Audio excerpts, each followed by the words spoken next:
Imagine your most critical data, financial records, patient info, maybe creative projects suddenly gone. Yeah, wiped out. Not just accidentally deleted, but maybe wiped out by ransomware or, inaccessible due to a system-wide meltdown. Yeah. How do you guarantee it's always there, safe and sound? And how do you get back on your feet fast? That's the million-dollar question, isn't it? It really is. Today, we're taking a deep dive into some incredibly practical material. We're looking at a set of practice questions for the NS0-528 exam. Right, the NetApp one. Exactly. Now, before you think this is just for exam prep, trust us. These questions offer a fantastic lens to explore, well, universal real-world strategies. Data protection, disaster recovery, keeping any digital asset secure. Our mission is to extract those vital nuggets of knowledge, offer you some genuine moments of clarity, or the aha moments, and arm you with insights that are relevant, whether you're a seasoned pro or just, intensely curious. That's right. And while the questions are technically specific, the underlying principles address core challenges in modern data management that pretty much every organization faces. Okay. We'll be looking at how to build resilience, maintain data integrity, ensure business continuity, showing how even these precise technical details connect to the broader strategic picture of safeguarding valuable information. So whether you're hands-on with data, maybe strategizing for a big meeting, or just want to understand the intricate workings behind the scenes that keep our digital world resilient, get ready. Let's dive in. Let's do it. Okay, we all get the idea of backups, right? But what about keeping those backups, often called snapshots, in systems like NetApp on ONTAP per tank? Truly safe. Yeah, safe from everything. Our source material kicks off right there. Imagine you need to hold on to data for, say, at least 4 months, but crucially, protect it from being deleted by ransomware, or maybe even a rogue administrator. What kind of layered defense do you actually need? This immediately brings up the critical need for both long-term retention and, well, immutability, making sure it can't be changed. Immutability, okay. Our sources highlight 2 key components. First, you set your snapshot policy for the desired retention period for weekly snapshots over 4 months. That's at least 122 days. Right. That ensures the copies exist for that long, but for true unchangeable protection, even against really aggressive stuff like a disk zeroing operation. Where they try to wipe everything. Exactly, overwrite every bit. For that, you need a specific feature called SnapLock. SnapLock. Okay, that name suggests serious security. So it's not just about having a copy, but making absolutely sure that copy cannot be touched, altered, or deleted, even if someone malicious actively tries to destroy it. Is that right? Precisely. SnapLock enforces a worm model. Write once, read many. Worm, got it. It means once data is written, it becomes immutable for a specified period. And the material specifies that to achieve this highest level of protection, especially against those deep threats like disk zeroing, you'd create a volume with SnapLock type compliance. Compliance type. Okay. Yeah, this is a much stricter form than the enterprise SnapLock. It's specifically designed for highly regulated environments where data integrity and, non-repudiation are absolutely paramount. Right, like finance or healthcare. Exactly. It renders data unmodifiable and undeletable for its set period, giving you absolute assurance. Wow, that's some serious digital armor. But, okay, beyond just ticking a compliance box, what's the real strategic advantage for an organization to invest in compliance SnapLock?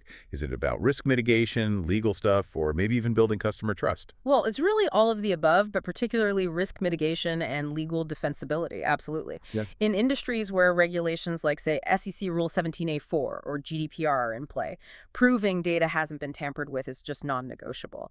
It's about ensuring your records are, well, unimpeachable, which safeguards against fines, legal challenges, reputational damage. It's a foundational layer for trust, both with regulators and your customers. And what does it take to actually enable this? Is it just a setting? Not quite. Our sources detail 2 key elements you need enabled. First, a compliance clock, which provides an accurate, non-modifiable time reference for retention. This ensures data is held for the precise period independent of, system time manipulation. So no one can cheat the clock. Exactly. And second, the NetApp ONTAP 1 license, which includes the necessary SnapLock features. It's really a combination of policy, the technology itself, and the licensing, not just flipping a switch. So it's a whole framework then. Establish the retention policy, apply SnapLock compliance, configure that special clock, get the license, all to create an unassailable record. That's a pretty sophisticated approach to data integrity, essential for anyone navigating those stringent regulations or, frankly, just wanting the highest level of data protection. Absolutely. Now, let's pivot slightly to active defense against ransomware. Our sources highlight NetApp's Autonomous Ransomware Protection, or ARP. How does this fit into the picture with the immutable storage we just discussed? Are they redundant, or do they complement each other? Oh, they're definitely complementary. Excellent complements, in fact, but their roles are quite distinct. Oh, okay. What's interesting about ARP is its dual-phase operation. It starts in learning mode. Learning mode. Yeah, where it essentially acts like a digital detective, just observing your system's activity. It builds a behavioral baseline of what normal looks like for your specific workloads and users. Okay. And this phase is critical because it teaches ARP your unique operational patterns, which makes its later detection highly accurate and, crucially, reduces false positives. So it's like a digital watchdog. It learns the household's routines and habits before it starts barking at strangers. Needs to know what's normal before it spots something suspicious. Precisely. That's a great analogy. Once that baseline is established, it transitions to active mode. Right. And here, ARP becomes vigilant. It's constantly monitoring for anomalies, unusual activity patterns, maybe sudden mass data encryption, or loads of file renames that are often telltale signs of a ransomware attack. And what does it do then? Upon detection, it automatically triggers protective actions. This could include generating more frequent snapshots automatically, or even blocking the suspicious user accounts to contain the threat. It's all about proactive, real-time detection and a rapid response.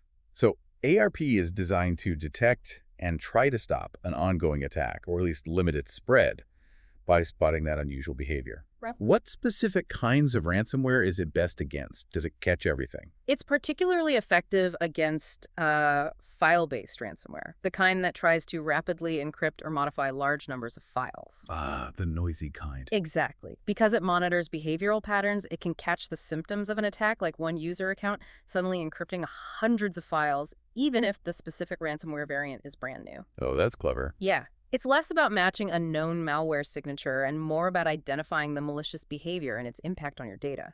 Helps minimize the immediate damage. But, while it's highly effective, no single solution catches everything. That's why the layered approach is so crucial. That distinction is key then.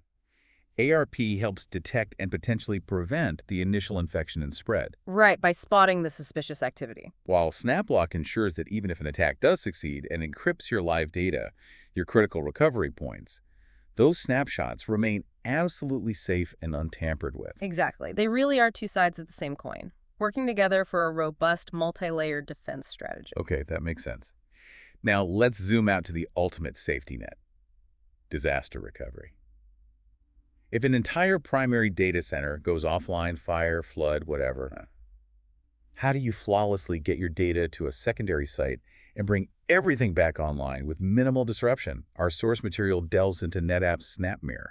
That's central here, right? Absolutely. SnapMirror is a foundational technology for replicating data between storage clusters. These are essentially independent sets of networked storage systems. Okay. And to make this work robustly, the infrastructure requirements are quite specific. A crucial question is, what's the minimal network interface needed for reliable, high-performance replication? Yeah, what do you need?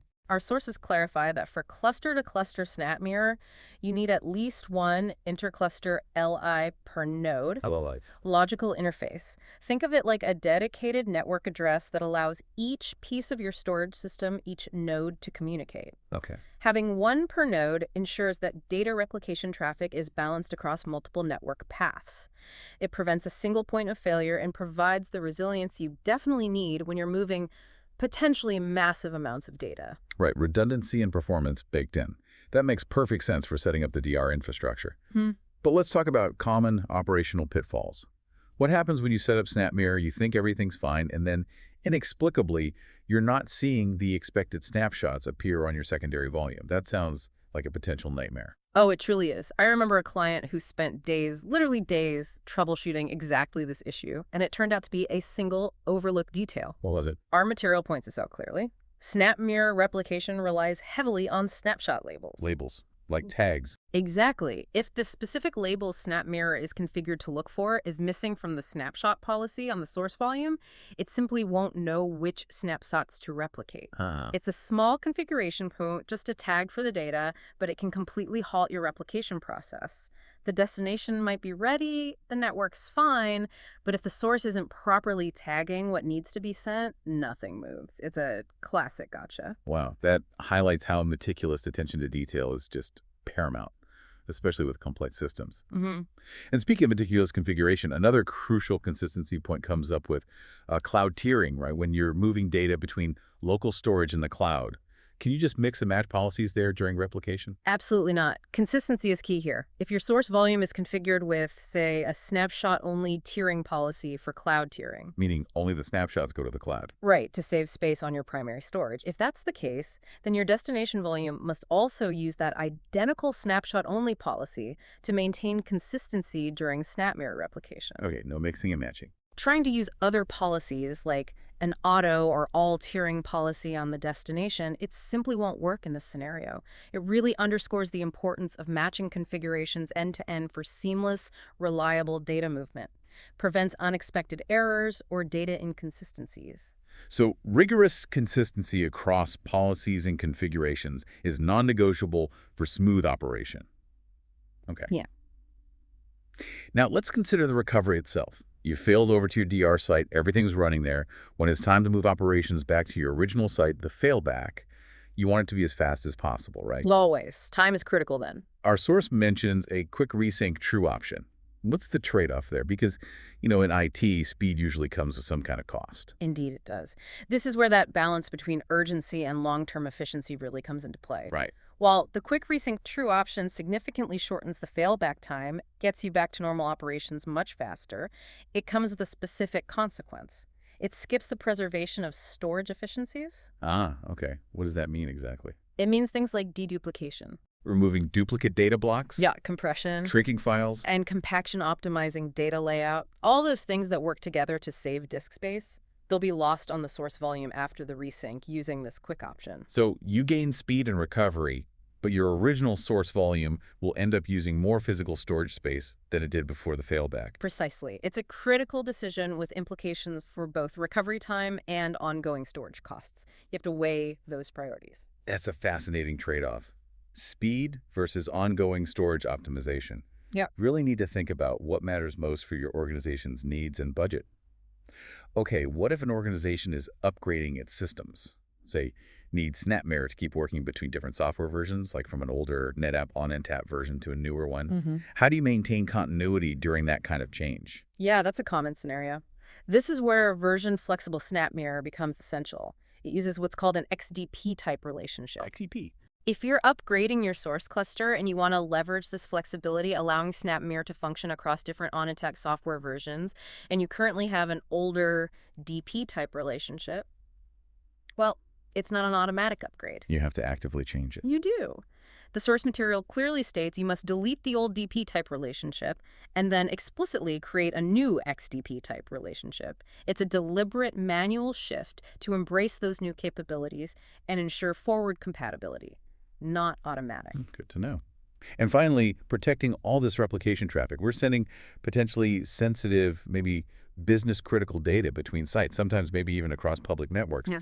How do we protect it from man-in-the-middle attacks, someone trying to intercept or tamper with the data as it travels? Security for data in transit is absolutely paramount. Yeah. Can't overlook that. So what's the mechanism? Our sources explain that to secure existing cluster peering communication, that's the foundational connection between your storage clusters, and to effectively deter those man-in-the-middle attacks, you can modify the relationship using the encryption protocol proposed option. Encryption protocol proposed. Okay.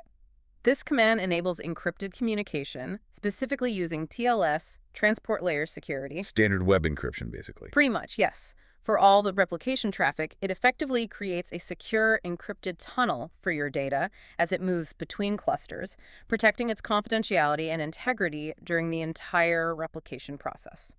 Thank you so much for joining us on this deep dive. We hope you're walking away with a clearer understanding and maybe some genuine moments of clarity for your own data strategies. And for your provocative thought, Beyond just the technical choices, consider how the strategic trade-offs we discuss, like that balance between recovery speed and storage efficiency with quick resync, how that can fundamentally shape not just your IT operations, but your entire organization's economic and strategic approach to business continuity. Interesting. How might those decisions impact your overall operational costs, maybe your legal exposure, or even your competitive agility? Something to ponder until our next deep dive.